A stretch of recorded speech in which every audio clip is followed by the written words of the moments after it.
Hey, how's it going, everybody? It's RC Maxfield here from the Back to 12 podcast, and on today's show, we will be answering your questions. Yes, with just 24 days away from the first opening kickoff at Jones AT&T Stadium of the Joey McGuire era, this is a jam-packed video with all the mailbag questions your heart desires. If you haven't already, be sure to hit that subscribe button right below. Turn that red button gray to stay in the know on Texas Tech athletics all year round. We're not just going to be covering football, basketball, and baseball. We'll be covering soccer, track, everything. You name it, we got you covered here on this channel. And before I jump into the mailbag, let me know down in the comments, which football player are you most excited to watch this season, or who is your favorite football player on the 2022 Texas Tech roster? Let me know down in the comments. Maybe it's Tyler Shuck, maybe it's Baron Morton, maybe it's Jack Rabbit, maybe it's Muddy Waters, who knows? Let me know down in the comments below before you listen to the rest of this video.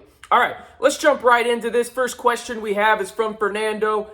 How's the QB battle going? And now, this is the question throughout all of camp, right? Who is going to be QB1 for Texas Tech against Murray State and probably for the foreseeable future going on throughout the season? So, from everything I've heard from people with boots on the ground, with also some of my friends closely connected to the program, it sounds like this is still a very open race, right? I think this is going to come down to that timeline that Joey McGuire wanted, which is, hey, we want to name a starting quarterback the final week of camp. That way they can go into game week as the full-time guy, get all those reps. Now, you've seen some of the highlights. Tyler Shuck has looked good. Donovan Smith has looked good at times. And Baron Morton has looked good at times. I still want to say right now, I think Tyler Shuck will be QB1. But you still have a couple more weeks where it wouldn't shock me if Baron Morton, and you saw the highlights that Texas Tech Twitter was putting out, if he keeps continuing to have throws like that multiple times a day, there's going to be a conversation for Baron Morton, and the same can be said for Donovan Smith. I went to go watch Donovan Smith against Mississippi State, the highlights, and there was just a couple of throws where I was like, maybe there's 10 quarterbacks, 15 tops that could make that throw in Division I college football. Same could be said about Tyler Shuck when I watched his highlights early on in the year last year, and then his Oregon highlights as well. I don't think there's a bad choice at the quarterback position, and you've heard people say, well, if you have three quarterbacks, then you don't have one, or whatever that old saying is. It's like, listen, you have to trust Zach Kittley, and if you don't trust Zach Kittley at this point, well, his resume speaks for itself. He's arguably the best young OC in Division I Power 5 football. When it comes down to it, you have to think that he gets the best out of his quarterbacks. But right now, Fernando, I think it's too early to tell. But again, I will stand by my statement until I find out, and maybe you find out too, who the starting quarterback is. I think it will be Tyler Shuck in Week 1 against Murray State. Appreciate you and your comment, Fernando. Next, we got Malone. Who will be Texas Tech's MVP this season? I think the easy answer is whoever is the starting quarterback, but I'm not going to take that answer. No, I'm going to go Tyree Wilson. I think Tyree Wilson has the potential. Again, I said it in the bold prediction video, and if you haven't watched that already, be sure to go check it out here on the channel.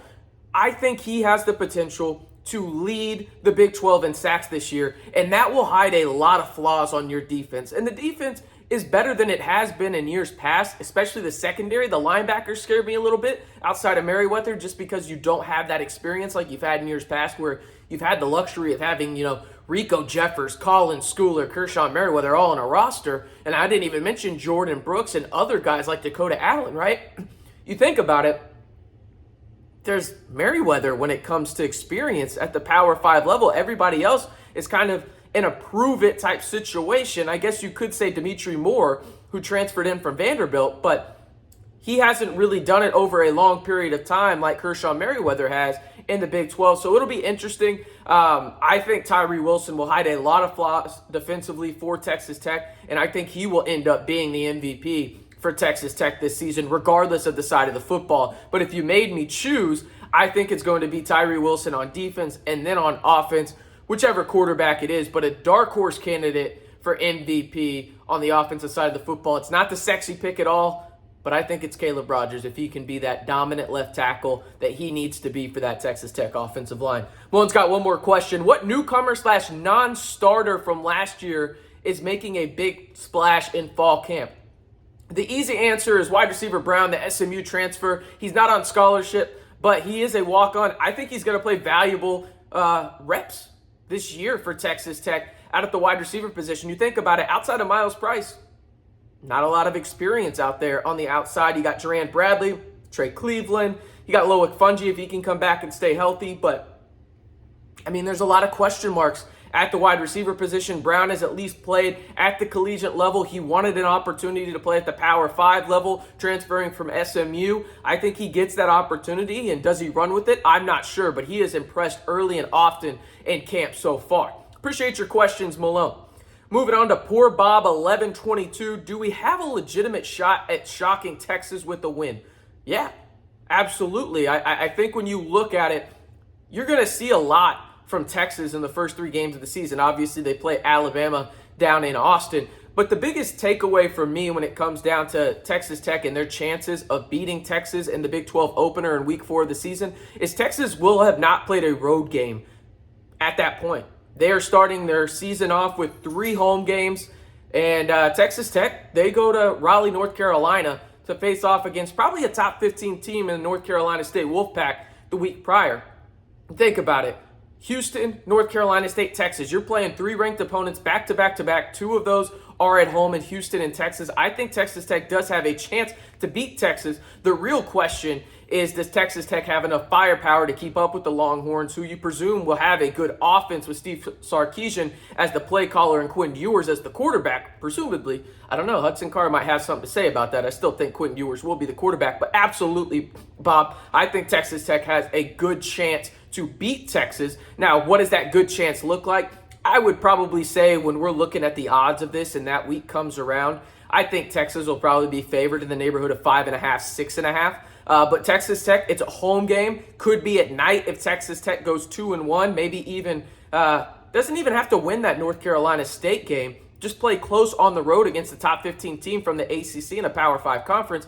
I think Texas Tech has a real chance. And remember, it will be the Big 12 opener for Joey McGuire and crew. So a lot of energy will be at Jones AT&T Stadium. Appreciate the question, Bob. This one from Randy. What QB do you see as QB1 to start the season? And barring injury, do you see this QB as the starter for the entire season? Now, I kind of answered this question earlier. I do think Tyler Shuck will be the starting quarterback for Texas Tech in week 1. I'll say this. If he struggles, Joey McGuire has already said that they want to keep the same guy all year long, barring injury. That's the decision they're going to make. Now, how does that impact things if, let's say, Tyler Shuck is the starting quarterback and he struggles? Do you bring in a Donovan Smith? Do you bring in a Baron Morton?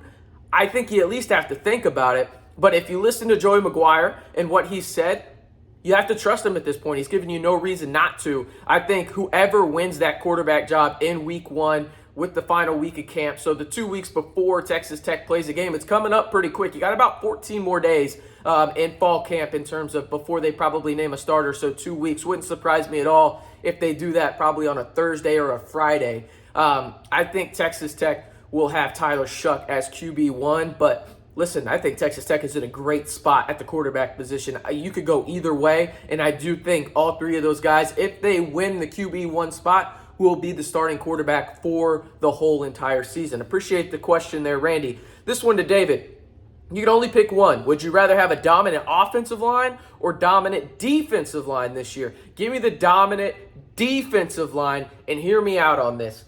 I think Zach Kittley has proven as an offensive coordinator that he puts his players in the absolute best spot to succeed as an offensive coordinator. And now DeRuyter on the defensive side does that as well. But you look at what Tim DeRuyter has done as a DC and the talent that he has developed on the defensive line. If you're telling me you can have maybe 1 or 2 guys that play at an all Big 12 type level on the defensive line, you got Tyree Wilson. I think he's going to do that. But if you're telling me that you can step that up and have a Tony Bradford or Josiah Pierre go down and, be another good quality pass rusher with Jalen Hutchins in the middle and Tyree Wilson on the outside, maybe more rushes the passer as well. Have a couple other guys maybe at the star position and Muddy Waters streaking down into the A-gap or B-gap. Give me the solid defensive line because I think the offense can adapt more with the pieces at hand right now. And now, you can't go wrong either way, but I think that the defensive line could make more of an impact than the offensive line just for the sheer fact that That secondary is already good for Texas Tech. A dominant defensive line could hide the linebacker flaws that Texas Tech might have outside of Kershawn Merriweather. In the offensive line, I think there is some talented guys there. You got some P5 transfers in there, in Mills from Oklahoma State. You got a transfer in there from USC who wanted to come home as well. And then you got Cole Spencer, who going through a little bit of an injury bug with his knee, Joey McGuire says, but they knew that when he transferred in. I think he'll be fine and ready to go. And then you have Briggs or Wilborn at the center position. There's pieces there on the offensive line. Will they translate to the Power 5 level outside of, a Weston Wright or a Caleb Rogers? I'm not sure, but give me that defensive line that's dominant, because a defense can keep you in a game a lot longer when the offense struggles. And listen, I think you can do a lot of things in the screen game. I know, pause, RC, why are you bringing up the S word right now on this video? Screen game? David Yost probably just ruined screens for every Tech fan ever again. But I think Texas Tech can hide a lot of flaws in the screen game, and expect Texas Tech to use the screens game this year. This one from Renee. By the way, thank you, David, for the question. This one from Renee Rocha. What very winnable game will new coaching staff win this year versus blowing last year? What will be the biggest win of the season? Okay, that's an interesting question. So we're thinking about close games that Texas Tech has blown in the past, but maybe they win this year. I think when you look at the schedule, the game that Texas Tech could win, that maybe in years past it's been close, I think it's Baylor. You think about the emotion going into this game. I think Texas Tech at home, I would guess that's going to be an afternoon game, maybe a night game. With all the emotion of Joey McGuire and his history at Baylor, I think Texas Tech can win that game, because if you look at years past, it's been close wherever it's been. You think about the terrible call in Waco a couple years ago when Texas Tech could have beaten a top 25 Baylor team there. You think about the call in Schooler hit in the COVID year, and then last year in Waco as well, it was a close game for Texas Tech. So I think overall, I think it's probably going to be Baylor. I think that's a game you can win. If you ask me right now today, RC, what is the most likely game you win at home against the top 25 team outside of Houston?